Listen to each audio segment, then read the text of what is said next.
Anang ditemukan meninggal dunia di atas becaknya. Seorang tukang becak bernama Anang, warga Kelurahan 24 Ilir, ditemukan tak bernyawa di pinggir Jalan Merdeka, Kelurahan Talang Semut, Kecamatan Bukit Kecil, Palembang, pada Sabtu 13 Agustus 2022 sore.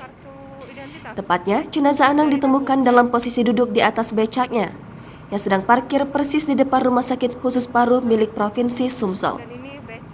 Kanit Reskrim Polsek Ilir Barat 1, Ibtu Apriansyah yang ditemui di TKP mengatakan korban adalah tukang becak yang biasa mangkal di kawasan tersebut. Polsek IB1 mendapat kabar meninggalnya tukang becak tersebut sekitar pukul 15.45 waktu Indonesia Barat.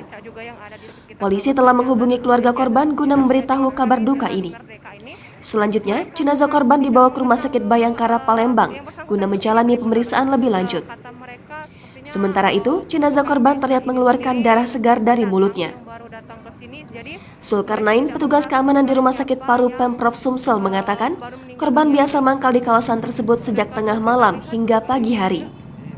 Lanjut Zulkarnain, dirinya masih melihat korban duduk dengan kondisi yang masih bergerak tengah hari tadi atau sekitar pukul 12.00 waktu Indonesia Barat. Dari pantauan di lapangan, kejadian ini turut menarik perhatian warga sekitar maupun pengendara jalan yang sedang melintas. Banyak yang sengaja melambankan kendaraannya guna mengetahui kejadian ini. Meski demikian, tidak sampai terjadi kemacetan sebab berhasil diurai oleh petugas. Jenazah korban dievakuasi oleh gabungan anggota Polsek IB1, TNI, dan PMI. Jangan lupa subscribe, share, komen, dan like ya!